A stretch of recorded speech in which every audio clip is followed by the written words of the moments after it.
El objetivo de la conferencia que voy a presentar pues, es dar una visión general sobre las tecnologías cuánticas, ¿no?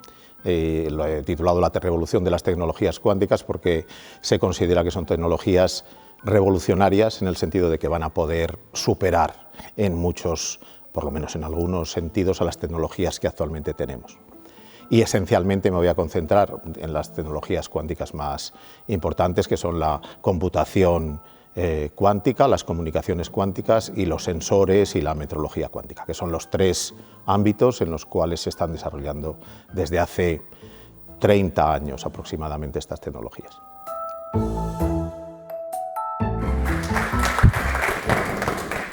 Bueno, buenas tardes. ¿Sí que se me escucha bien? Vale. Bueno, en primer lugar agradecer tanto a Jordi y Samuel, la Unidad de Cultura Científica de la Universidad, al museo por la invitación de participar en este ciclo de conferencias y bueno, a todos vosotros por la presencia aquí esta tarde, ¿no? Bueno, vamos a ver qué podemos hacer. Bueno, va a intentar ser lo menos esotérica posible, ¿eh? Ya garantizo que de eso va a haber poco. Lo que sí que puede haber es un poco de abstracción. Pero bueno, el objetivo, ya vamos a desarrollarlo, pues es dar una visión. Probablemente todos los que estáis aquí venís oyendo hablar de esto de la computación cuántica, los computadores cuánticos, últimamente que está muy de moda y se oye, ¿no? Se empieza a oír en el mundo de la prensa, de las redes, etcétera. Bueno, pues aparte de esas cosas hay realmente de las tecnologías de las que voy a intentar hablar la primera es esa, la segunda vinculada a ella es la de las comunicaciones cuánticas, ¿vale? Y muy brevemente una tercera que sería la que completa el panorama de las tecnologías cuánticas, la de los sensores y la metrología cuántica, ¿vale? Entonces, bueno, mi intención es, bueno, primero dar una clase de física, entonces yo lo siento, pero tenemos que empezar por recordar algunas cosas muy básicas de mecánica cuántica para podernos, bueno, para el público en general, no os asustéis todavía. Entonces, bueno, ¿por qué esto se le llama la segunda revolución? Bueno, pues porque es una revolución reciente, ¿no? Entonces, la primera revolución pues fue la revolución que impulsó la introducción de la mecánica cuántica, de la física cuántica, pues a principios, en los primeros 30 años del siglo XX. Aquí he seleccionado por gusto, bueno, creo que son las figuras, estas 6 figuras fundamentales en el desarrollo de la mecánica cuántica desde el punto de vista teórico, ¿vale? Esto es una primera observación que voy a hacer. Muchas veces nos olvidamos, y yo también me he olvidado aquí, pero lo digo, ¿no? De todos los experimentales que en ese momento fueron los que proporcionaron los datos sobre el mundo atómico y el mundo microscópico que explicaba esta teoría, ¿no? Y precisamente esta segunda revolución que comentamos, que es de la que vamos a hablar ahora, la de las tecnologías cuánticas, está en muy buena parte basada en los nuevos avances experimentales que han sido posibles desde hace unos 30 años. Porque la base teórica de la teoría ya se hizo a principios del siglo XX y es la que es. Es decir, esta segunda revolución no es que hayamos, no nosotros ni nadie, cambiado los paradigmas, ni los fundamentos, ni el formalismo de la mecánica cuántica, sino que simplemente vamos a llegar a un segundo estadio de manipulación de la materia y de la luz a una escala que nos permite ver propiedades que ellos ya, en el formalismo que desarrollaron, estaban ahí, ¿vale? Ese es un poco el panorama de la situación. Entre estos, que son los más mayores, claro, está Richard Feynman, que es también un físico teórico americano, también premio Nobel, más posterior, que normalmente se le considera por una cita, y no solo una cita, sino muchas ideas, que él propuso a partir de los años 80, el impulsor de las tecnologías cuánticas, en concreto de la computación cuántica. Bueno, mecánica cuántica en 5 minutos. Vamos a ver. Es posible, ¿vale? O sea, esto es, primero, ¿qué describe la mecánica cuántica? El comportamiento de la materia a escala atómica, ¿vale? Atómica, molecular y después nuclear, etcétera, etcétera. Entonces, ¿cuál es la clave del asunto? Pues que los principios de la mecánica cuántica y la forma en la que tiene que abordar la realidad es muy distinta de la mecánica clásica, la que gobierna, pues el mundo en el que aquí estamos, en la que gobierna el equilibrio de estas sillas cuando nosotros nos sentamos, de la que gobierna el movimiento de la Tierra alrededor del Sol, etcétera, etcétera. ¿En qué sentido? Bueno, pues porque, por ejemplo, esto es el punto de vista, cómo vería la mecánica clásica un átomo de hidrógeno. ¿Qué es un átomo de hidrógeno? Un protón de carga positiva y un electrón de carga negativa, ¿vale? Desde el punto de vista del electromagnetismo clásico, pues sería un sistema con una carga positiva y una carga negativa, y la carga negativa orbitaría alrededor de la positiva, pues al estilo como la Tierra orbita alrededor del Sol, ¿vale? Esa es la descripción. Es una descripción basada en la noción de trayectorias, en la que, bueno, todo es nítido, todo está perfectamente bien definido y tal. ¿Cuál es la descripción a la que se ven obligados todas estas personas a aceptar? Incluso, por ejemplo, a Einstein no le gustaba nada muchas de las interpretaciones que se vio obligado a aceptar experimentalmente, porque la física es una ciencia experimental. Uno puede inventarse las teorías que quiera, pero lo que tiene que ocurrir es que eso concuerde con la realidad, ¿no? Entonces, ¿qué ocurrió? Bueno, esta es la idea que nos da la mecánica cuántica de ese sistema, de un átomo de hidrógeno, en el cual estos son lo que se llaman, y esta es una idea muy importante que va a aparecer mucho, distintos estados cuánticos posibles del átomo de hidrógeno, ¿vale? No están todos, ni mucho menos, pero ya veis que, bueno, el átomo de hidrógeno pues, puede estar en este estado, en este estado, en este estado, en este estado. Lo primero que veis aquí es que estos estados ya no son trayectorias de una partícula alrededor de otra, sino que son, esto lo que se está dibujando aquí, son densidades de probabilidad. Son las probabilidades de encontrar al electrón alrededor del núcleo en este estado, y en este otro pues son otras. Aquí tengo otro estado en el cual pues hay un plano en el cual no hay ninguna probabilidad de encontrar el electrón, y conforme yo voy cambiando los sistemas, los estados, pues tengo distintas propiedades, ¿no? De ese átomo, tiene distinta energía, etcétera, etcétera. Se llama cuántica porque este número de estados es un número de estados numerable, es decir, en mecánica clásica yo tendría un número infinito, pero continuo, ¿no? De posibilidades para la energía. Aquí yo no tengo un número infinito, tengo un número infinito, pero no continuo de posibilidades para la energía. Las energías van a tomar valores discretos, y eso es lo que se llama la cuantización de la energía. La energía no puede tomar cualquier valor, ¿vale? Y cada uno de esos valores está asignado ¿a qué? A una distribución de probabilidad de encontrar el electrón, ¿vale? ¿De acuerdo? De alguna forma, si lo queréis ver muy gráficamente, vosotros posáis a ser entes cuánticos en cuanto yo me quito las gafas, ¿vale? Cuando yo me quito las gafas, pues yo lo único que puedo decir es que Iván, tengo una probabilidad máxima de que Iván esté más o menos, la cara de Iván, pues bueno, ya sé por dónde está, pero ya no puedo decir con certeza dónde está la cara de Iván, porque mi observación de Iván, pues resulta que ya no es precisa, ¿vale? Entonces solo puedo hacer la descripción del mundo, en particular, el mundo microscópico, como una descripción probabilista, ¿vale? Yo puedo decir cuál es la probabilidad de que el electrón esté aquí o allí o allí, ¿vale? Bueno, esa borrosidad es una característica fundamental de la mecánica cuántica. Y estas son las ideas básicas, ¿no? De la mecánica cuántica en las que no voy a entrar, ¿no? Que la materia, en este sentido, tiene propiedades ondulatorias, que la luz, que es una onda, tiene propiedades corpusculares.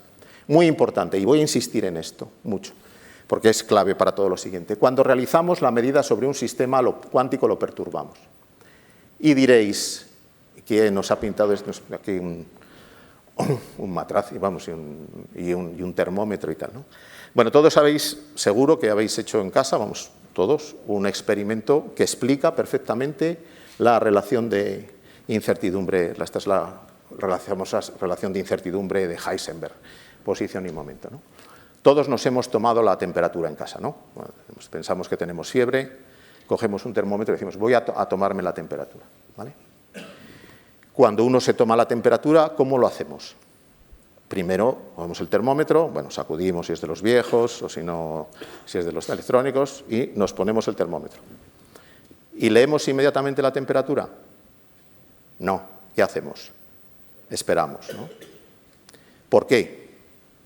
Porque jamás, nunca, con un termómetro estamos tomándonos nuestra temperatura. Nunca. Estamos tomando la temperatura del sistema, que soy yo, más el termómetro. Porque el termómetro, que estaría en el cajón, pues estaría, si en casa tenemos 20 grados de temperatura, el termómetro estaría a 20 grados. Y yo, pues, si tengo fiebre, igual estoy a 37,5. ¿Qué es lo que hago al esperar? Esperar a que el termómetro y yo alcancemos la misma temperatura. Y esa es la temperatura que digo que tengo yo. Pero realmente no es la que tengo yo, es la que tengo yo con el termómetro, ¿vale? Evidentemente, cambia algo, aunque notemos un poco fresco cuando nos ponemos el termómetro, cambia algo la medida que yo obtengo de mi fiebre por el calor que yo le cedo al termómetro. Pues no. ¿Por qué? Porque la escala del termómetro, pues eso no lo aprecia.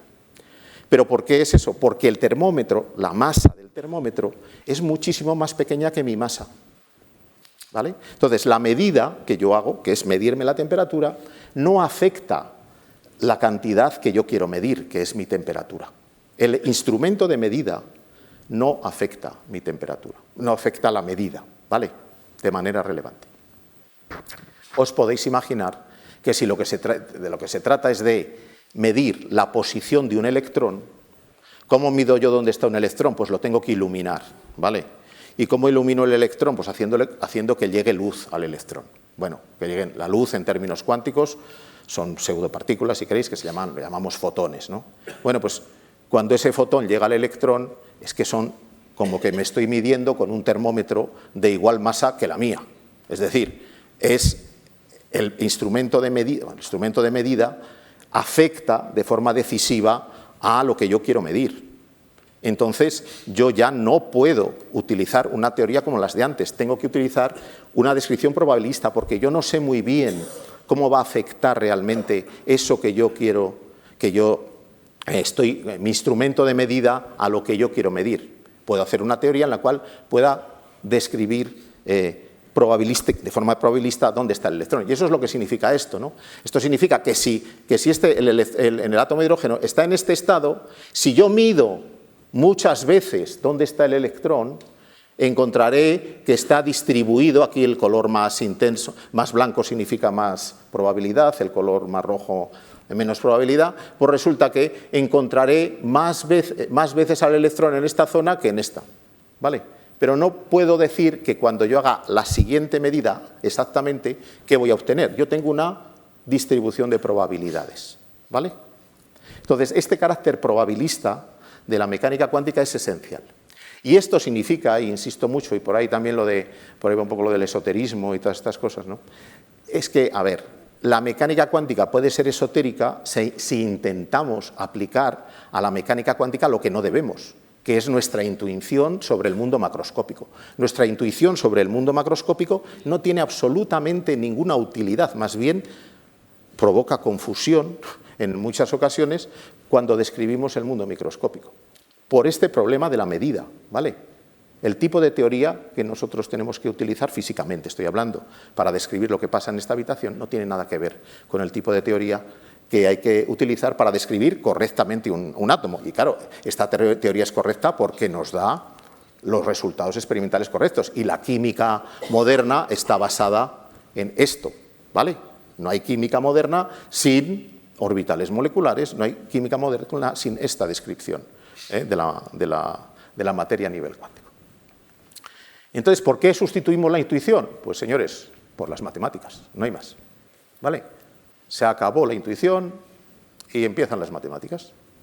¿Y qué es lo que las tecnologías cuánticas que voy a comentar brevemente? Pues lo que son en el fondo son resultados experimentales que empezamos a ver ahora de cosas que las matemáticas de la mecánica cuántica ya nos decían desde el principio que podían ocurrir, ¿vale? Pero pasa que ahora somos capaces de medirlos porque ha habido avances tecnológicos en todos los ámbitos, en electrónica, en óptica, ¿vale? La tecnología es un conjunto de cosas interrelacionadas, ¿vale? ¿De acuerdo? Este es un poco la descripción. Y entonces, con la teoría cuántica esta, y los experimentos cuánticos de principios del siglo XX es con los que vivimos con esa la tecnología que produjeron esa teoría cuántica. La química es resultado, la química de la teoría cuántica, los sistemas químicos explican, químicos y biológicos explican a nivel molecular cuánticamente. El diseño de nuevos materiales actualmente está basado en gran parte en la aplicación de herramientas de la mecánica cuántica, los semiconductores y los computadores clásicos. Este objeto, los semiconductores que están dentro, sí que son semiconductores y podemos hacer puertas lógicas clásicas porque tienen propiedades que vienen de la mecánica cuántica de los materiales, ¿vale? El láser, esto es un objeto puramente cuántico. La luz que sale de aquí es una luz que se genera mediante un fenómeno puramente cuántico, ¿vale? Las técnicas como la resonancia magnética nuclear, la radiactividad, la energía nuclear, todo eso se basa en la mecánica cuántica de principios del siglo XX. Y esta fue la primera revolución cuántica de la teoría y de todas sus consecuencias experimentales, ¿vale? Bueno, hasta aquí que, aceptable, vale. Bueno, ¿cuál es el paso? Lo he anticipado ya.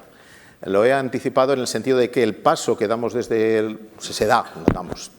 que ha venido dando la ciencia y la tecnología desde los años, yo diría fundamentalmente desde los años 80 del siglo pasado, es que somos capaces de observar y manipular la materia átomo a átomo y la luz fotón a fotón. Aquí tenéis dos ejemplos, uno de ellos es una superficie de un material, el que sea, en el cual, pues hecho con una microscopía de fuerza atómica o con una microscopía electrónica, lo que estamos viendo aquí es, cada montañita de estas es la densidad de probabilidad de un átomo, es decir, estamos viendo átomo a átomo cómo está formada esa superficie. Y vemos, eso es un cristal porque están los átomos muy bien ordenados. Y es que tenemos técnicas, no para verlos ópticamente, esto es una imagen creada por ordenador, pero somos capaces de barrer una superficie y a escala atómica, ya esto desde los años 80 se puede hacer, incluso se puede coger un átomo de esos y moverlo a otro sitio y hacer con los átomos, átomo a átomo, lo que se quiera, ¿no? ¿Qué es lo que tenéis aquí? Lo que tenéis aquí, que además es el fundamento de uno de los ordenadores cuánticos que estáis aquí, pues esto, fijaros que son 35 iones de bario, ¿vale? Que somos capaces, estos se ven porque están iluminados, fijaos aquí pone 15 micras, somos capaces, y esto además no solo esto es también tecnología de los años 90, somos capaces de, como esos átomos están cargados, les hemos quitado un electrón, pues con campos eléctricos y magnéticos somos capaces de hacer que esos 35 iones de bario pues se coloquen en una fila, ¿vale? ¿De acuerdo? Y los tenemos ahí colocados y perfectamente identificados, y vamos a poder, de hecho, con láseres se puede tocar este átomo y excitarlo, y tocar ese otro y excitarlo, y tocar el otro y desexcitarlo, y además ellos interactúan entre sí, ¿vale?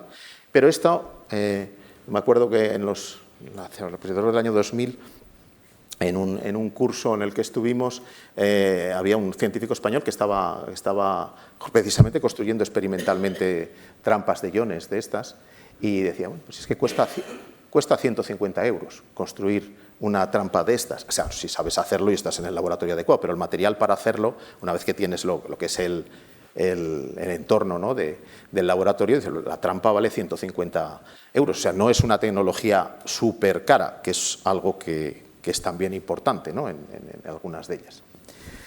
Bueno, entonces, este acceso a este tipo de cosas y poder tocar átomo a átomo o fotón a fotón, hay fuentes, este láser me da luz, ¿no? La luz cuánticamente la vemos, esto lo que son es un haz, podéis pensar como un haz de fotones, ¿no? ¿Vale? Un haz de pseudopartículas que son, pues eso, cuantos del campo electromagnético. Lo vemos todo rojo porque tienen todos la misma energía. Bueno, pero esto está emitiendo millones y millones de fotones por segundo, ¿vale?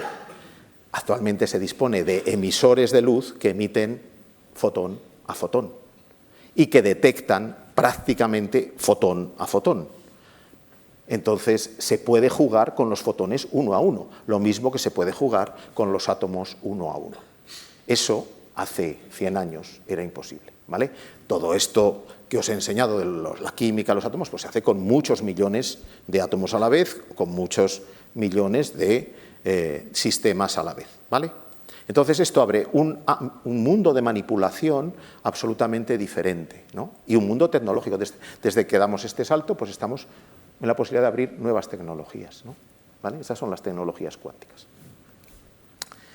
Bueno, ¿por qué he puesto antes a Feynman ahí? Bueno, pues le he puesto porque en el año 81 dijo: ¿cómo podemos simular bien con un ordenador, con un computador, las propiedades de la materia cuántica? Dice, ¿y no será que nuestros ordenadores clásicos y nuestros algoritmos clásicos, toda la programación clásica y el funcionamiento de estos equipos está basado en la física clásica? Porque son equipos en los cuales los ceros y los unos es un potencial u otro potencial, ¿no? Estos son sistemas de electromagnetismo clásico, ¿no? La computación que se hace aquí.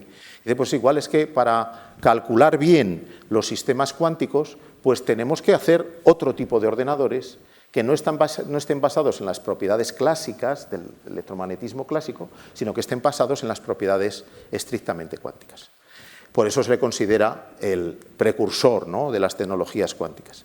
Y hay dos propiedades que son en las que me voy a centrar, sin entrar ahí en las transparencias hay más detalles que saltaré, pero vamos, que son las fundamentales, que son lo que se llama la superposición y el entrelazamiento, y que son dos propiedades de la mecánica cuántica en las que se basan las tecnologías cuánticas y que vamos a empezar a describir.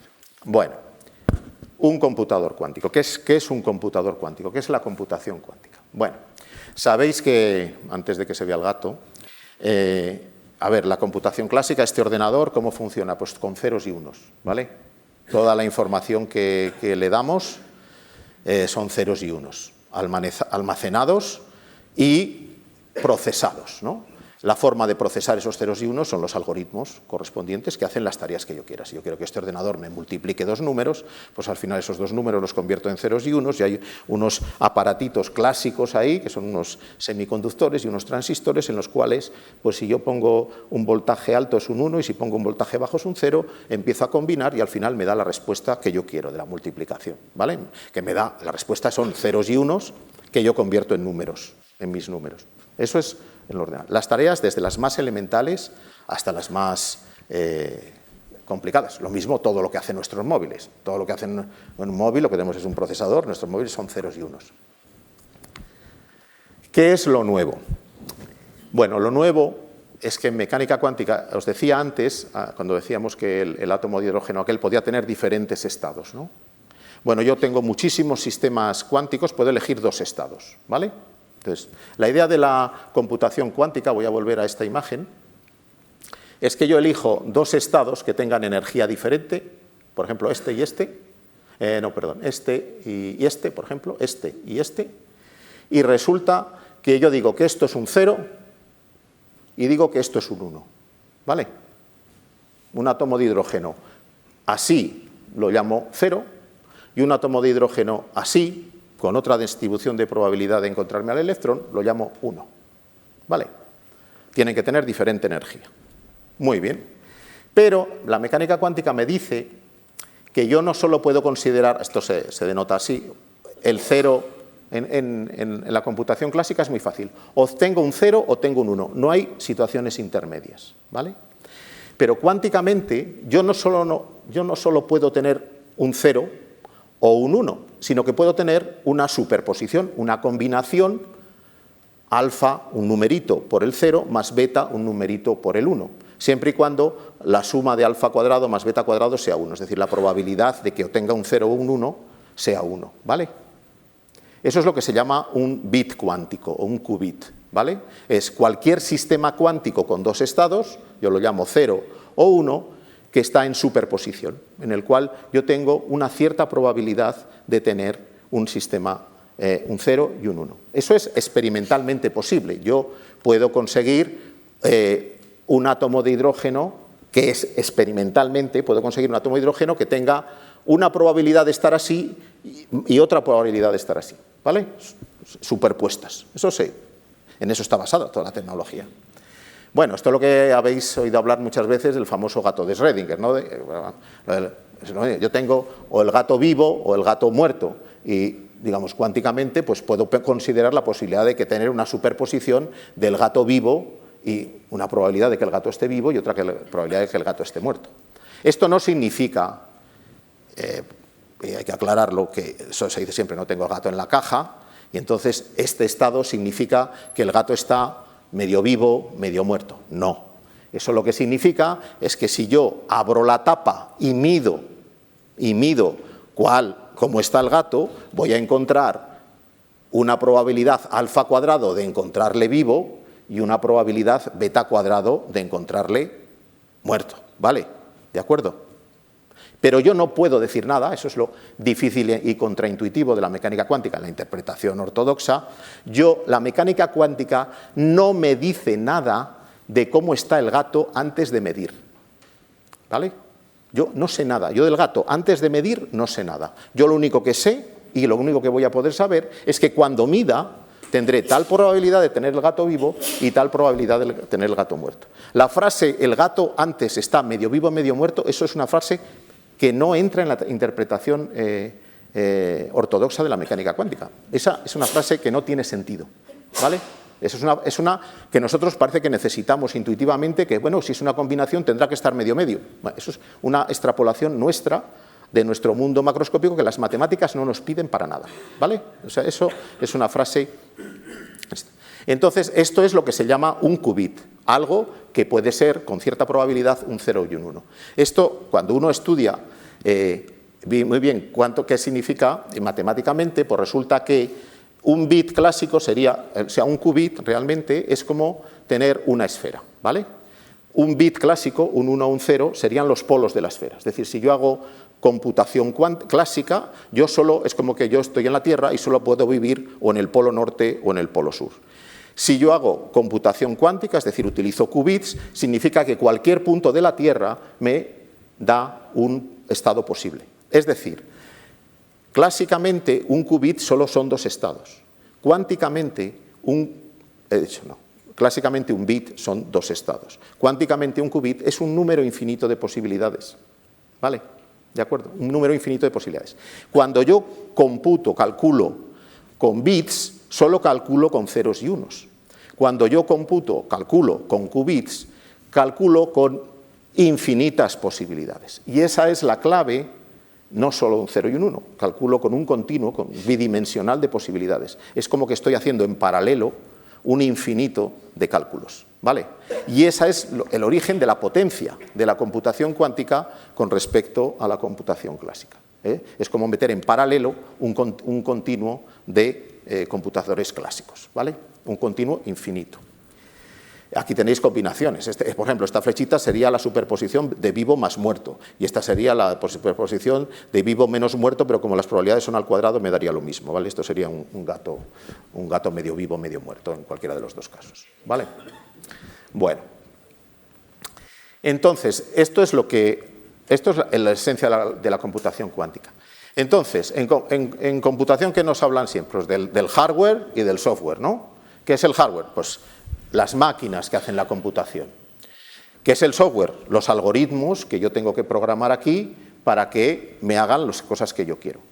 Bueno, pues desde este punto de vista hay que saber cuál es el hardware y cuál es el software cuántico.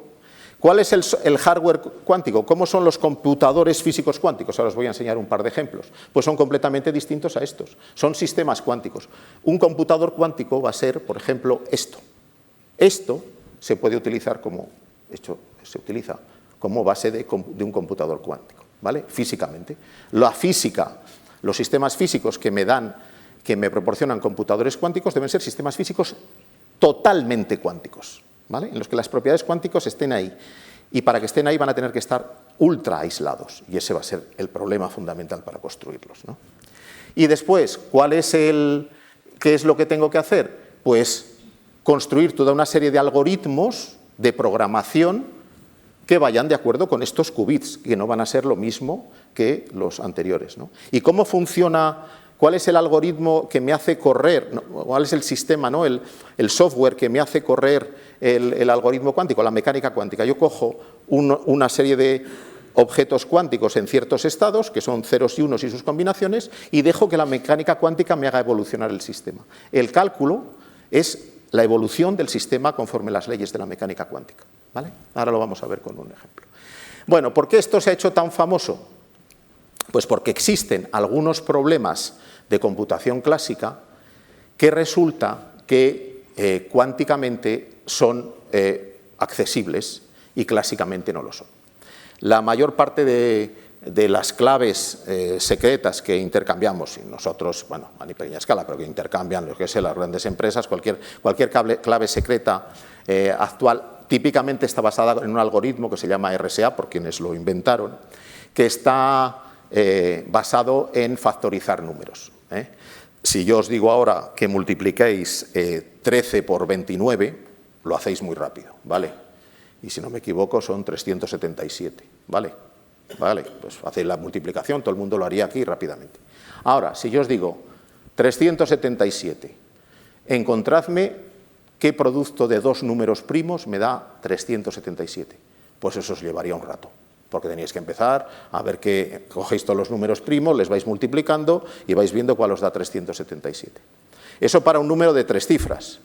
Si ponemos un número, como puede ocurrir, de 1000 cifras, ¿vale? Cogemos dos números primos de 500 cifras, los multiplicamos y me da un número de 1000 cifras, que no es primo porque es divisible en esos dos, y ahora yo le digo a un ordenador, encuéntrame qué dos números primos de 1000 cifras, de 500 cifras me dan este número de eso.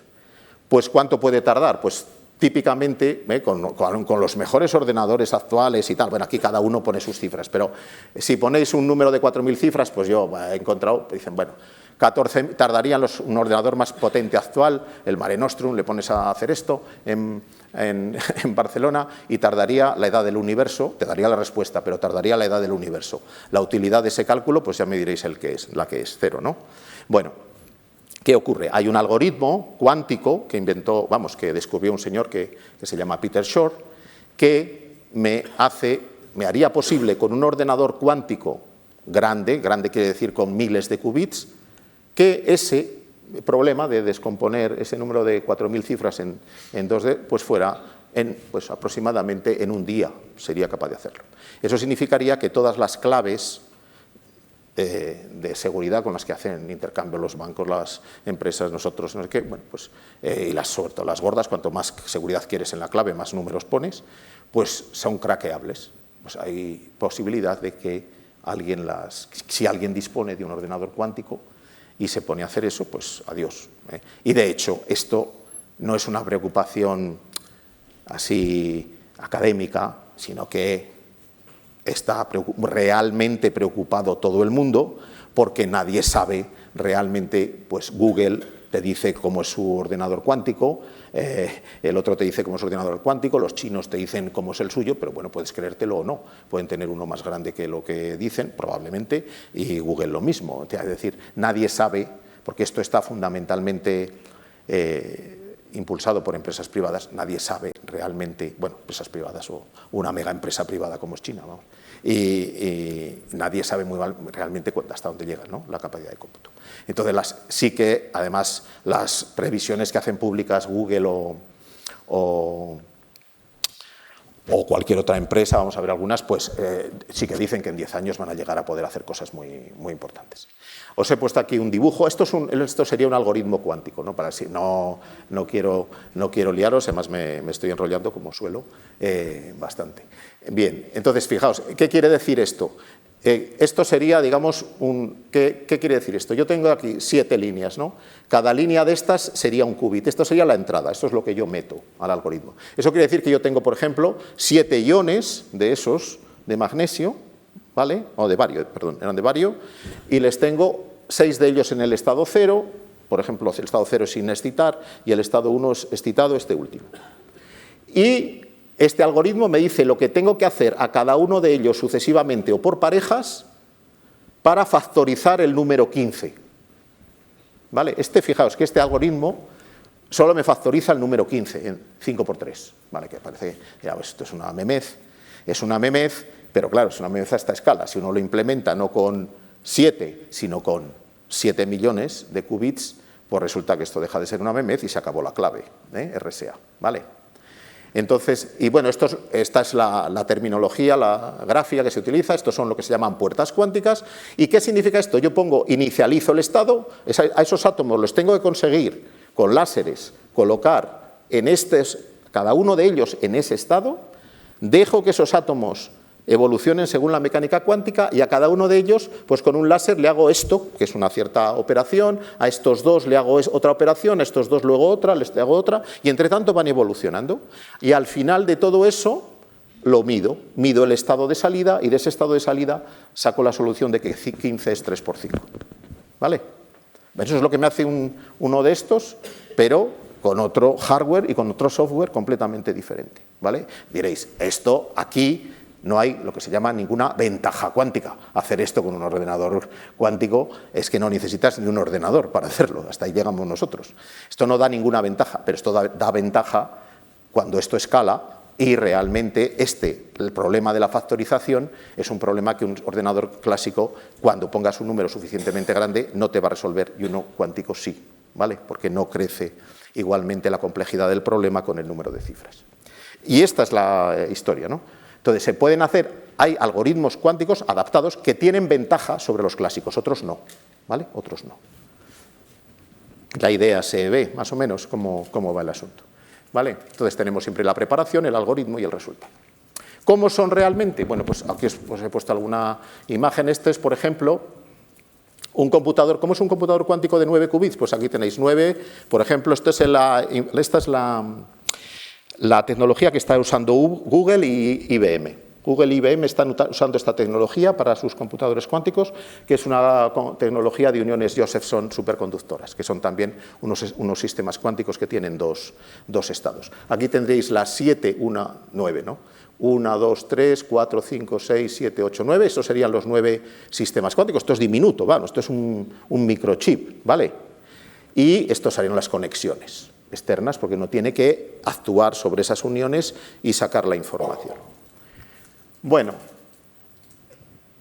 habréis visto este tipo de imágenes, son las que se ven ahora, ¿no? Un ordenador cuántico, incluso en una serie reciente, esta de la Iglesia Española y tal, una que se había visto recientemente, hay una escena en la que está.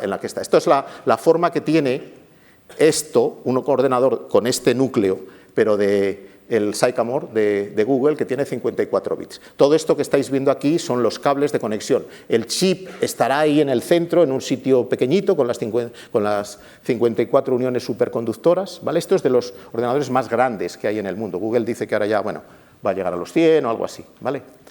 Entonces, ¿cuál es el problema? El problema práctico, diréis, bueno, esto pues yo puedo poner aquí lo mismo que pongo 9, pongo 9000. Pues no, porque para que funcione tiene que funcionar cuánticamente. Y aquí volvemos al termómetro y a nosotros mismos. Un sistema cuántico sigue comportándose cuánticamente mientras no haya nada externo a él que interactúe con él. Porque, claro, estas son cosas ultra delicadas que en cuanto pegue ahí cualquier cosa, pues deja de funcionar y, de hecho, el cálculo se rompe, ¿vale? El cálculo se rompe. Entonces, ¿cuál es el problema de esto? ¿Vale? Esta construcción, tenemos los 54, pues que es que hay que colocarlo en una cámara de refrigeración a 15 milikelvin, ¿vale? A 15 milésimas de un kelvin, perdón. Eso significa prácticamente en el cero absoluto. Tiene que haber, es que si no, no funciona, porque si no lo enciendes y en cuanto un átomo que esté por ahí suelto, un electrón pega, se acabó el cálculo. Entonces, esto exige, o sea, la tecnología, diréis, un ordenador cuántico es una birriez, ¿vale? El chip es una birriez. El entorno no es trivial en absoluto, ¿vale? Exige un entorno físicamente controlado a unos niveles de tecnología increíbles, ¿vale? Esto Esto es lo que ocurre en esta modalidad. La segunda modalidad de los comerciales que se están actualmente trabajando es el de trampas de iones. En este caso serían, en vez de las 30 y tantas de antes, pues aquí 3, 6, 9, ¿no? 9 iones de esos colocados y unos láseres que pegan sobre él. Aquí pasa lo mismo, yo tengo la trampa de iones, en cuanto haya una molécula por ahí suelta que pega en la trampa, se acabó, aunque eso esté aislado tenga campos, un aislamiento electromagnético, etcétera. Fijaos, en este caso estamos hablando de restricciones de presión. Hay que meter el chip en una cámara de ultra alto vacío de 10 a la menos 11 milímetros de mercurio, ¿vale? ¿No? Eso significa un vacío altísimo. Si ese vacío se rompe, nada. Luego necesitamos una tecnología de vacío extraordinariamente elaborada para que funcione. Este es IonQ Forte, que es el ordenador de IonQ, que es el que ellos tienen, y de hecho lo tienen, trabajan con él. IonQ es una empresa, ¿vale? Y esto es la forma exterior del ordenador, que contiene esto, el chip y toda la cámara de vacío y después todas las conexiones. Y cómo funciona es como os decía, ahí tenéis los 32 iones y 2 láseres que van excitando, y los láseres lo que van haciendo es esto. Los láseres lo que van haciendo, ahora te cojo a ti y te hago esto, a estos 2 les hago esto, a estos otros les hago esto. Hay que programar todo eso y se puede hacer átomo a átomo con los láseres, porque los láseres se pueden perfectamente focalizar en esa distancia. Con esta tecnología ellos dicen que estas son las 2 más prometedoras y son las que actualmente tienen más desarrollo, ¿vale? Ellos dicen que, bueno, que con esta misma tecnología, sin cambiar nada, se puede llegar a 100 qubits fácilmente. Bueno, esta es la forma externa. Entonces, retos, no me voy a entender mucho. Pues el problema es subir el número de qubits, pero subir el número de qubits exige mantener estas condiciones que, bueno, igual para 100 puedes hacerlo, para 1000 es mucho más complicado, para 10.000 ya no te quiero ni contar. Entonces, ahí la batalla que está ahora es mezclar eso, el desarrollo tecnológico de eso con el desarrollo de nuevos algoritmos y lo que se llaman códigos correctores de errores. Hacer el cálculo muchas veces y tener un código, como ocurre con la computación clásica, que te diga si te has confundido o no y si hay que despreciar un cálculo que has hecho o no, ¿vale? Entonces se va mucho a los sistemas híbridos en este sentido, ¿vale? En este sentido, en los cuales tengamos eso, un número de qubits grande, pero no demasiado grande, y después corrección de errores. Pero, sin embargo, un ordenador cuántico con este número de qubits ya puede hacer cálculos que son muy, muy interesantes, no para descifrar una clave, pero sí para hacer un diseño, para describir sistemas cuánticos, para hacer un diseño de materiales, eso están desarrollándose muy rápidamente, y en eso todo el mundo dice que está habiendo ya y va a haber desarrollos en los próximos 5 o 10 años muy importantes. La gente está empezando a utilizar los ordenadores cuánticos o los simuladores cuánticos, que son ordenadores clásicos en los que se implementa esto, pues para hacer cálculos en materiales y tal, que realmente sí tienen ventaja sobre lo que se hace clásicamente y que acortarían mucho el tiempo de cálculo, ¿no? Entonces yo creo que ahí ya hay una primera... Me estoy alargando mucho. Esto es un cuadro en el cual, esto es un informe de la Oficina Federal Alemana que dice cómo va la carrera esta, ¿no? Y realmente los qubits superconductores y las trampas iónicas son las que están llevando la cabeza en este momento. Bueno, ¿en España vamos mal o vamos bien? Bueno, pues vamos. De hecho, hay mucha tradición, bastante tradición en España de investigadores en cuántica en general. En particular, bueno, pues la tecnología de trampas de iones fue propuesta por Ignacio Cirac en el 94, me parece, bueno, no quiero equivocarme, fue uno de los precursores y, bueno, pues hay una tradición. Y ahora mismo con los planes de resiliencia y todo eso, una de las prioridades nacionales son tanto la computación como las comunicaciones cuánticas. Y de hecho, Quantum Spain es la construcción del primer ordenador cuántico español, que sería de 32 qubits, y también de 3 simuladores cuánticos potentes para poder simular lo semejante a 32 qubits, ¿vale? Entonces, bueno, hay todo un programa que se llama Quantum Spain, en el cual se está intentando no solo desarrollar un ordenador físico y varios más, en algunas regiones como el País Vasco y Galicia tienen también previsto tener su ordenador cuántico de 32 qubits, pues para que los investigadores fundamentalmente pues puedan irse familiarizando con la tecnología y darle uso industrial, ¿vale? Brevemente, las comunicaciones cuánticas. Bueno, no sé si ha quedado hasta ahora, que ya llevo 45 minutos casi. Bueno, segunda fase, comunicaciones cuánticas. Segunda propiedad cuántica importante, el entrelazamiento. Bueno, tenemos que dar un salto de 1 bit a 2 bits, ¿vale? Imaginaos que tenemos 2 bits clásicos, 0, 1, 0, 1. Entonces tengo 4 posibilidades, ¿no? O los dos son 0, 0, 1, o 1, 0, o 1, 1.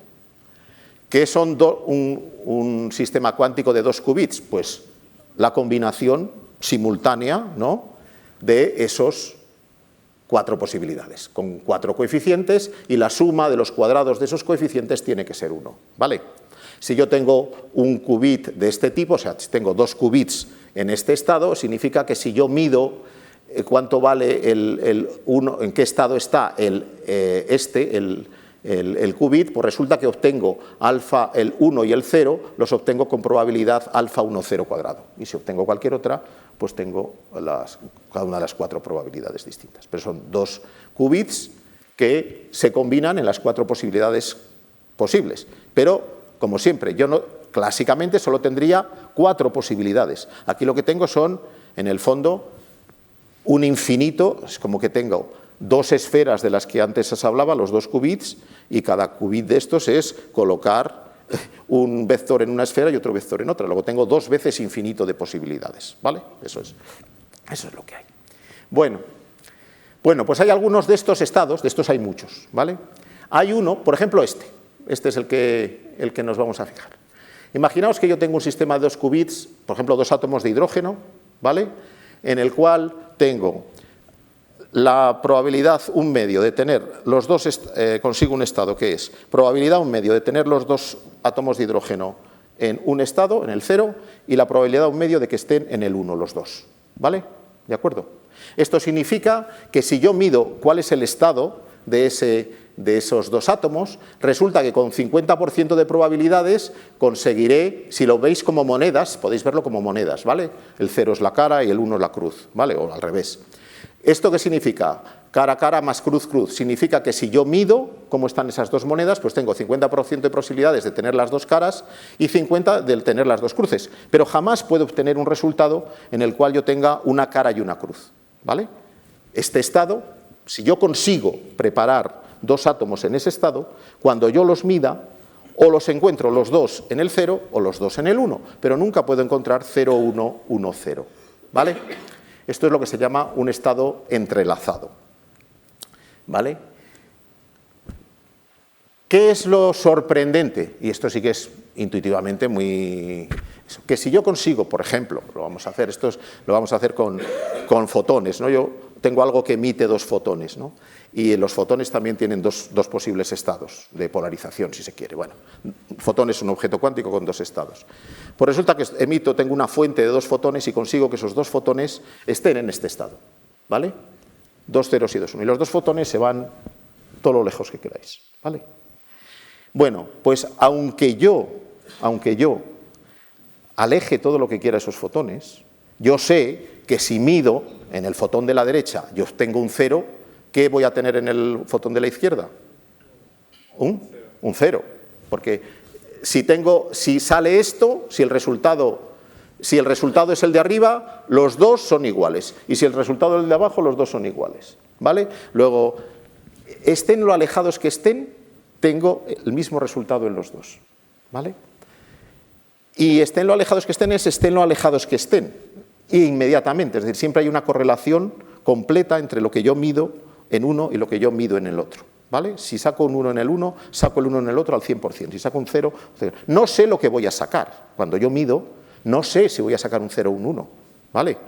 Pero sí sé que si aquí saco un 1, si el otro lo mide, voy a sacar un 1 también, ¿vale? Y un 0, un 0. Bueno, eso es como si tuviéramos dos monedas cuánticas y uno se va de aquí, se va del museo, se va a su casa, y yo tiro la moneda aquí y saco cara, y él en su casa, si la tira, saca cara, ¿vale? Y si yo saco cruz, él saca cruz, siempre. ¿Eso es posible en nuestro mundo macroscópico? No, porque mientras esto, para que sea posible, no tiene que haber nada que interfiera con esos dos fotones mientras están viajando, ¿vale? Esto tiene que ser, una vez más, un sistema completamente aislado, ¿vale? Pues yo me voy a casa, interfiero con 27.000 cosas y este estado desaparece. O sea, solo a nivel microscópico, atómico o a nivel de luz, esto es posible, ¿vale? Por eso suena muy extraño. Bueno, pues esto es la forma en la que esto se obtiene realmente. Aquí tenéis un cristal óptico no lineal, un haz láser. El haz láser se divide en dos y unos tienen polarización horizontal, otros vertical, no entro en detalles. Total, que esto experimentalmente es muy fácil. Es fácil obtener estados, bueno, este es otro estado, no es el 1, 1, el 0, 0, sino es el 1, 0 más 0, 1. Estos estados experimentalmente somos capaces de obtenerlos, somos capaces de hacer medidas y salen exactamente lo que dice la mecánica cuántica, ¿vale? Porque esto es muy útil para garantizar. ¿En qué están basados los sistemas de seguridad en comunicaciones cuánticas? Pues en esto, es muy fácil. Yo mando por una red, yo quiero comunicarme y mando por una red de fibra óptica normal el mensaje que sea, ¿no? Yo, a la vez, por una fibra clásica, normal y corriente, mando mi mensaje de tal. Si yo genero un par de estos, si yo genero un par de fotones en este estado y lo mando a la vez que mi mensaje, y lo hago muchas veces, y yo mido, ¿vale? Y el que lo recibe mide, pues resulta que tiene que haber una correlación 100% entre lo que él mide y lo que yo. Es decir, si él me ha dado 90 pares de fotones de estos, pues resulta que él ha tenido que medir 90 veces o 45 en promedio, habrá obtenido un 0, pero siempre que él obtiene un 0 yo obtengo un 0, y siempre que él obtiene un 1 sí obtengo un 1. Si cuando él obtiene un 0 yo obtengo un 1, malo, porque eso significa que el estado ya no es este. Eso quiere decir que alguien ha interferido en el sistema, que alguien ha espiado el sistema, ¿vale? Entonces, es simplemente, no es que la información se transfiera cuánticamente con estos fotones, sino que tengo como una especie de sello de seguridad que me está diciendo que mi mensaje normal ha sido o no interceptado por un espía, ¿vale? Y esto está comercializado, esto se comercializa, hay varias casas que lo hacen, uno puede hacer, por ejemplo aquí tenéis, y esta es una de las más en Europa, IDQ Quantique, pues te vende estas cajitas y bueno, si tú quieres montar, vas a contar algo, si esta conferencia pues fuera una cosa súper secreta y quiero que no se entere, va a ser entre aquí y otro sitio y quiero saber que nadie ha interferido la comunicación, pues colocamos un sistema de estos entre los dos sitios y resulta que garantizo que efectivamente sé, no que no me espíen, sino que sé si me han espiado o no. ¿Vale? Y si me han espiado, pues digo, lo tiro. Y si por ejemplo estoy transmitiendo una clave y veo que me han espiado, pues digo, olvídate de esta clave, ya te mando otra, hasta que demos con una que no nos espíen, ¿vale? O sea, no es un sistema de eso. También todo esto se utiliza, es otra aplicación muy importante en la generación de números aleatorios, que es algo muy importante en criptografía, etcétera, ¿vale? Estas redes, entonces, ¿qué es la idea? ¿Cuál es la idea? Pues tener redes seguras. QKD es el protocolo de distribución cuántica de claves, Quantum Key Distribution, ¿vale? Entonces, hay ya redes seguras en QKD, por ejemplo, en Corea tiene en varios sitios, en España también se están empezando a generar con estos planes redes seguras que conectan empresas o centros tecnológicos o lo que sea, o centros estratégicos. En esta de Corea la publicita esta empresa pues porque la han hecho ellos, pero es una red de 2.000 kilómetros de fibra con 48 organizaciones conectadas con estos dispositivos de seguridad cuántica, ¿vale? ¿De acuerdo? Y de hecho se está desarrollando ya lo que se llama la seguridad postcuántica y la criptografía cuántica, pensando en que haya un ordenador cuántico que sea capaz de... Esto no lo resuelve ningún ordenador cuántico, porque aquí simplemente obtienes la información de si te han espiado o no, sea clásica cuánticamente, me da igual, ¿vale? O sea que eso no lo ve. Y, por ejemplo, en Europa hay un programa que se llama el EuroQCI, que lo que se pretende es tener a 10 años una infraestructura cuántica de Internet cuántica europea con esta tecnología o parecida, ya sea por fibra o por satélite. El problema de esto que tiene la fibra, la transmisión de estos fotones entrelazados por fibra, es que como mucho aguantan 100 kilómetros. Es decir, una fibra óptica tiene pérdidas, ¿no? Siempre. Entonces lo que hay que hacer es, uno manda la señal en la fibra y al cabo de X kilómetros tiene que poner un repetidor para recuperar la señal y volverla a mandar. Los fotones entrelazados en una fibra normal aguantan como mucho, actualmente con la tecnología actual, unos 100 kilómetros, ¿vale? Entonces, más de 100 kilómetros no. Hay que diseñar, y eso es una de las cosas en las que se está trabajando mucho, diseñar repetidores cuánticos. Hay que diseñar sistemas que sean memorias cuánticas, que almacenen esos fotones y que sean capaces de volverlos a reproducir de una manera complicada, porque hay un teorema que dice que uno no puede reproducir un estado entrelazado así como así, es lo que se llama el teorema de no clonación.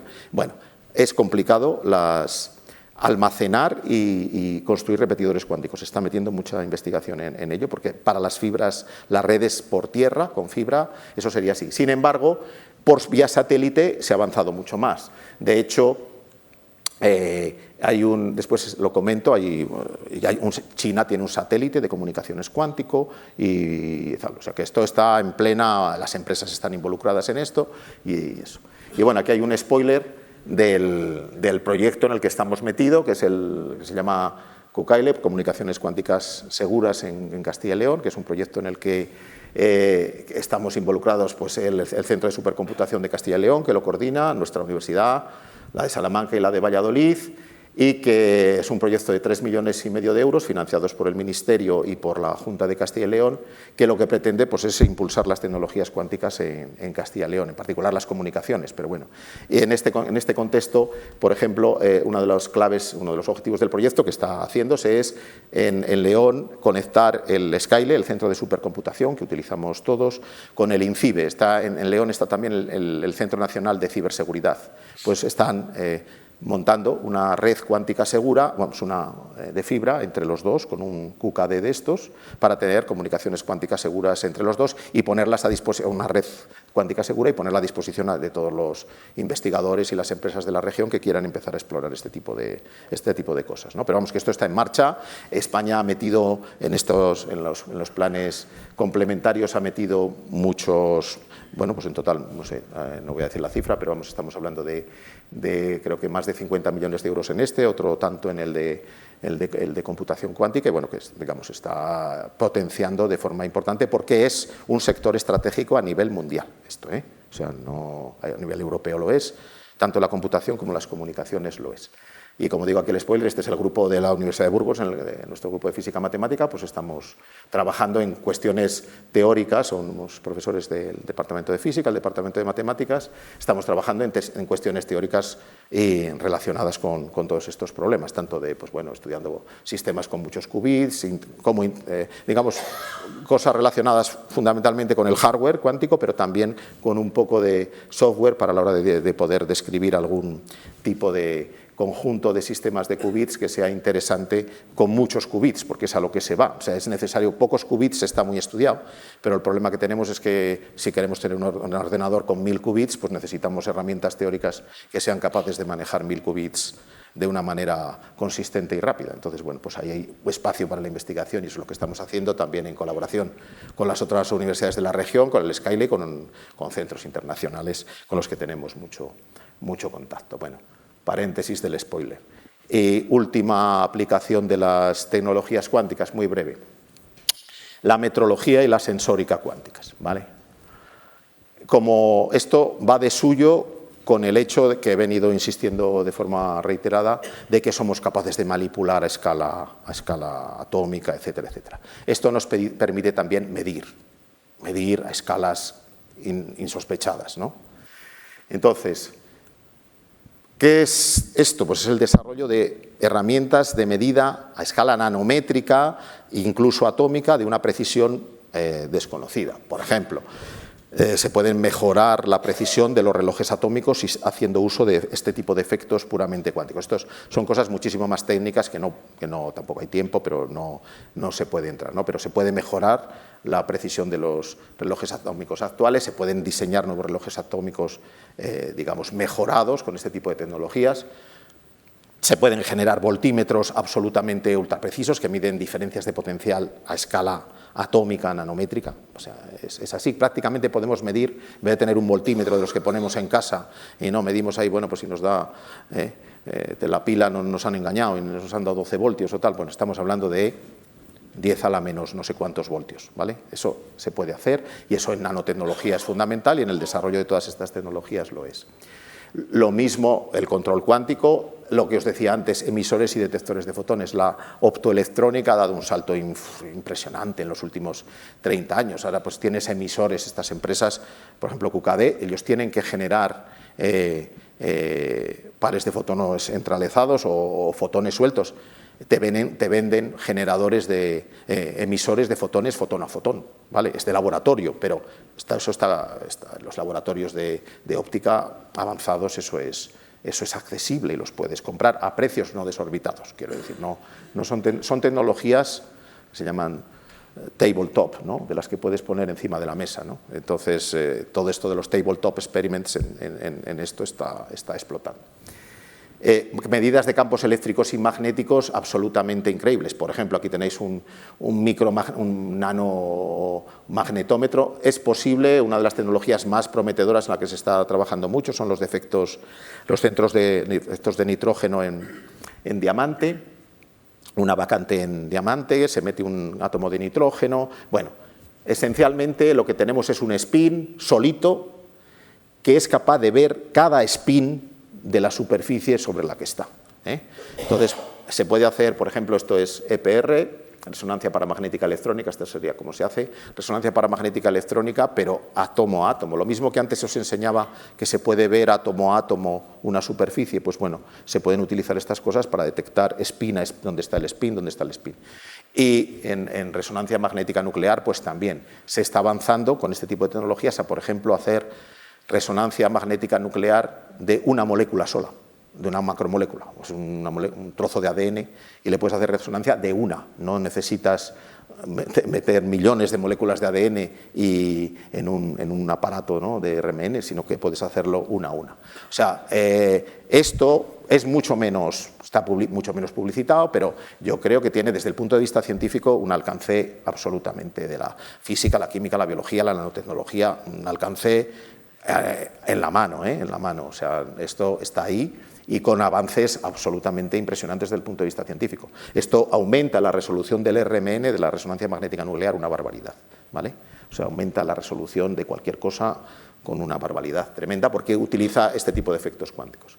Y, por ejemplo, aplicaciones en gravimetría, gravímetros para medir medidas de campo gravitatorio súper finas, porque también el campo gravitatorio interactúa con los sistemas prácticamente a nivel elemental. Esto, desde el punto de vista de la física fundamental, pues es también un avance muy importante que se está incorporando en los nuevos detectores de ondas gravitacionales que se están haciendo o en las investigaciones en gravedad cuántica, toda la interacción entre el campo gravitatorio y la teoría cuántica. Entonces, por aquí, desde el punto de vista científico, también esto tiene aplicaciones, digamos, que van a llegar al público en general, pero vamos, aquí hay una serie de avances muy interesantes que están ahí.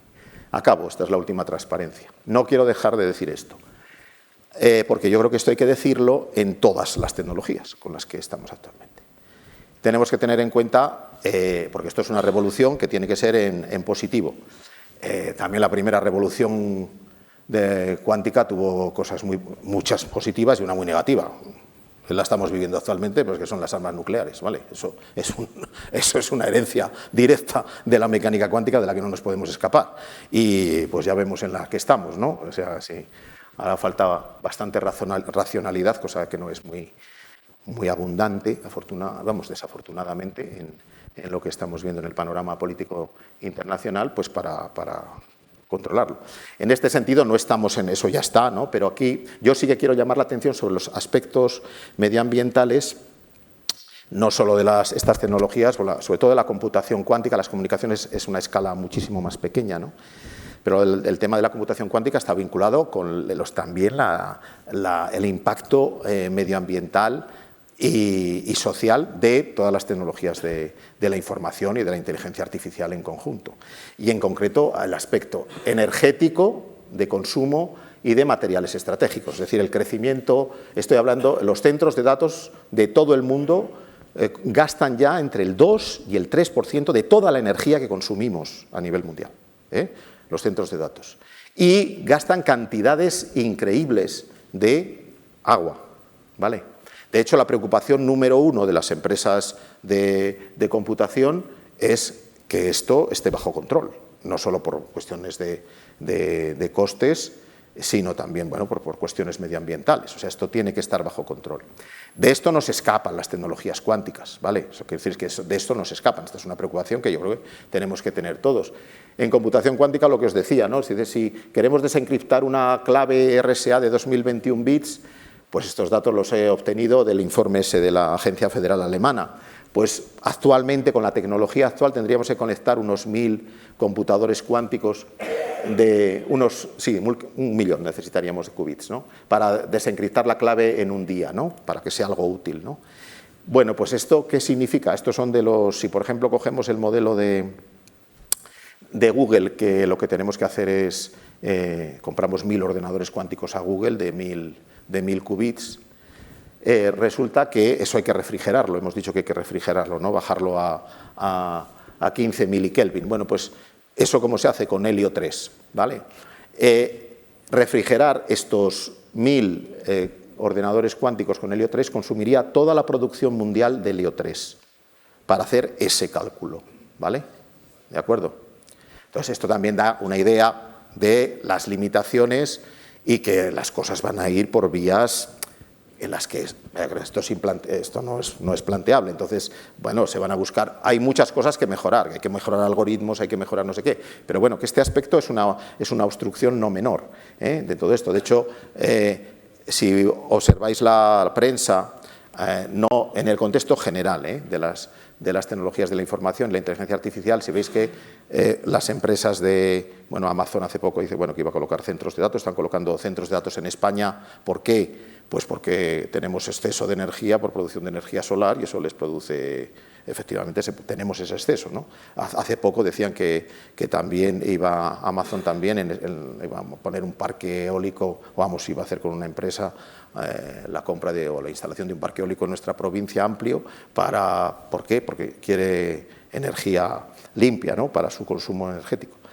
Vale, eso me parece muy bien, pero también hay que tener en cuenta el consumo en agua de refrigeración, O sea que eso hay que tenerlo muy claro. No van a poner el centro de datos aquí, pero que el consumo de agua es muy grande.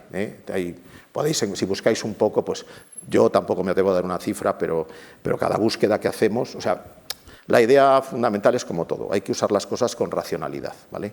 Y en este momento yo creo que es mi opinión, esto es una opinión, desde luego tenemos que ser prudentes, muy prudentes en cuestiones de consumo energético y desde luego evitar cosas superfluas. Es decir, cada bit que nosotros movemos de nuestro móvil, eso es un consumo de energía. Cada vez que movemos un bit estamos gastando energía. Cada vez que mandamos un correo estamos gastando energía. Cada vez que almacenamos en el Google Drive algo estamos gastando energía.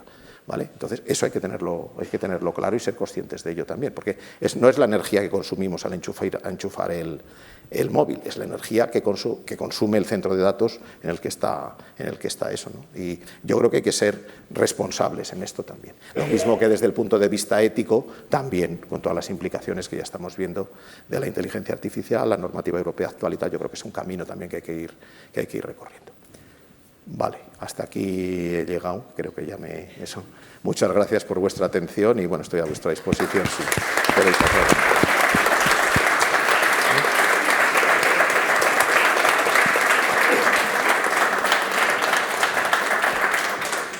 Muchas gracias, Ángel. Vale, 5 minutos más. Vamos a intentar cerrar a las 9:30, como muy tarde. Para 1 o 2 preguntas, si tenéis, con preguntas breves, no reflexiones, preguntas concretas y respuestas breves también. ¿Alguien quiere preguntar algo?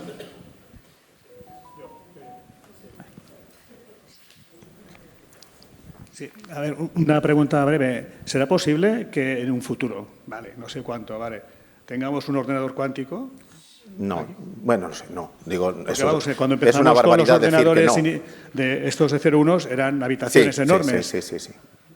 No, yo, a ver, digo, no lo veo fácil en el sentido, evidentemente, ha habido una miniaturización tremenda, ¿no? Aquí es que la miniaturización ya la tenemos de partida. O sea, más pequeño que eso, o sea, más pequeño no es el problema de la miniaturización, es el problema del aislamiento, ¿sabes? Porque ya eso, las trampas a de iones 15 micras, eso sí que es nada. El problema es que eso tiene que estar en condiciones cuánticas, tiene que estar aislado de su entorno. Y ese aislamiento es el que yo no veo, físicamente, bueno, oye, nunca puedes decir, pero lo veo, la carrera por ahí es una carrera complicada, es lo que os decía. De hecho, yo creo que más que pensar en ordenadores cuánticos que escalen muchísimo, pues se pensará en ordenadores de tamaño medio que se puedan aislar razonablemente y después conectarlos, ¿vale? Problema: la conexión entre dos ordenadores cuánticos, para que dos ordenadores cuánticos funcionen en paralelo, no puede ser una conexión clásica, tiene que ser una red cuántica en la cual la información que tú mandes también esté aislada, ¿vale? Y no, o sea que eso, creo que hay un problema físico fundamental en el tema, ¿vale? Por eso yo creo que no están pensando Google en vendernos a cada uno de estos. Yo creo que, por supuesto, están invirtiendo mucho dinero, mucho dinero, y eso supongo que es por algo. ¿Se dice física cuántica o mecánica cuántica? ¿Es distinto? A ver, física cuántica sería, bueno, pues como dices, la física cuántica pues englobaría la mecánica, lo que sería el movimiento, el electromagnetismo cuántico, las teorías de campos, es más amplio que la mecánica cuántica. El formalismo que utilizamos es lo que llamamos el formalismo de la mecánica cuántica, porque se utilizó esencialmente para escribir los problemas, el átomo de hidrógeno y los sistemas atómicos inicialmente. Pero vamos, es una cuestión de lenguaje que yo habré usado probablemente indistintamente, o más mecánica que física, pero digamos, pensando en el formalismo matemático del asunto, que es el mismo. Es el mismo. Los algoritmos que van a manejar se construyen. Los algoritmos que se manejan en cuántica serían parecidos a los, me refiero conceptualmente. No. La lógica es completamente diferente. Entonces ahí está uno de los retos, porque también están limitados, y la ventaja de lo cuántico está limitada a ciertos problemas con cierto tipo de algoritmos, ¿vale? Y hay que desarrollar, en eso se está metiendo muchísimo trabajo, en desarrollo de nuevos algoritmos con imaginación, pero algoritmos cuánticos. Las reglas son diferentes, A ver, la lógica, tiene una lógica común todo algoritmo, pero la forma de construirlos es diferente, sí, porque hay que hacerla con la mecánica, con las reglas de la mecánica cuántica. Yo voy a aprovechar y voy a preguntar. Me ha llamado la atención que las condiciones a las que tenía que estar el ordenador, creo que eran 15.000 Kelvin de temperatura, una muy concreta. Bueno, sí, como mucho. Vale, eso era mi pregunta, si todos los ordenadores cuánticos desarrollados por empresas diferentes tienen las mismas condiciones de presión y temperatura. Sí, a ver, cada forma, cualquier sistema cuántico de dos estados lo puedes utilizar para hacer. Hay muchas propuestas, ¿no?, de sistemas para hacer ordenadores cuánticos. Las que os he enseñado son las dos que lideran en este momento. En una es la temperatura, que sería el caso de Google, ¿vale? Porque son uniones Josephson, superconductoras. En el otro, en los de las trampas de iones, es el tema de la presión, ¿vale? Esas son los condicionantes. Todas las empresas que quieran competir con el mismo formato tienen que trabajar con el mismo tipo de restricciones. Pueden encontrar, pero que si quiero hacer un ordenador de trampa de iones, tengo que bajar la presión necesariamente. Pero digo si está optimizado, es decir, si eso es lo que hace que sean tan caros, si se ha optimizado ya las condiciones, si son esas las condiciones. No, hombre, supongo que ahí podrán abaratar que tienes que llegar a ese tipo de condiciones, es claro. Que lo puedes hacer más inteligentemente o menos, eso siempre hay espacio, ¿vale? Eso es otra historia. Pero es que tienes que estar, el sistema prácticamente tiene que estar aislado a nivel atómico. Es que me sorprende que justo esas condiciones, como que no haya ninguna molécula que interfiera. Unas un poco parecidas, sí. No, quiere decir que si tú subes, si te dejas calentar un poco, en una trampa de iones, dejas calentar un poco, aumentar la presión un poco, la presión es una medida del número de moléculas que tienes alrededor. Es decir, cuando tú estás diciendo que tienes esa presión límite, es que eso te da la probabilidad máxima que tú puedes aceptar de que una molécula, que va a haber alguna, te pegue en el sistema. Si subes la presión por ahí encima, vas a tener algunas moléculas más y la probabilidad que tienes de que te interfiera es suficientemente alta como para que el cálculo no sea fiable. O sea, ahí hay cotas, pero bueno, eso es tecnología, te quiero decir que ahí puede haber afinamientos, pero lo que está clarísimo es que o el sistema está aislado, aislado a niveles increíbles, o no va a hacer el cálculo, lo empieza a hacer y en cuanto tiene una interacción se acabó el cálculo. ¿Vale? Es como que te desenchufas el portátil. Vale, pues, ¿más preguntas? Hay un límite energético entonces a la producción de inteligencia artificial. Llegará un momento en el cual no podrá haber un desarrollo de inteligencia artificial porque no habrá energía en la Tierra suficiente como para que se pueda desarrollar. Este es otro debate, pero vamos, no. Lo que quiero decir, a ver, la Tierra es un planeta limitado. Energía tenemos mucha. Del Sol nos llega, o sea, con lo que nos llega del Sol tenemos, creo que consumimos, no voy a decir el dato, menos del 1% de la energía. Aprovecháramos el 1%, me parece, de la energía solar, tendríamos al 100%, claro, eso es imposible. Entonces, energía solar tenemos mucha, pero evidentemente la Tierra es un planeta limitado y el uso de energía no es solo que la tengamos, es que la energía, la termodinámica nos dice que tiene consecuencias residuales, es decir, tenemos límites. O sea, yo creo que la conciencia que tenemos que tener ahora es que vivimos en un planeta con límites y tenemos que ser conscientes de estos límites, ¿vale? Entonces, porque no hay energía para todo y aunque descubramos nuevas fuentes de energía, las aprovechemos mejor, tenemos que ser muy, digamos, prudentes, ultra prudentes, diría yo ya, con lo que tenemos encima, con los aumentos innecesarios del consumo energético. Hay consumos que son necesarios, pero hay otros que podemos limitar, ¿vale?, sin afectar a nuestro, de hecho, debían ser para mejorar nuestro nivel de vida, ¿no?, nuestra calidad de vida de todo el mundo, no solo la nuestra, sino del conjunto del planeta. Ángel, una pregunta. Como opinión, ¿qué ves más cerca de una cierta aplicación comercial?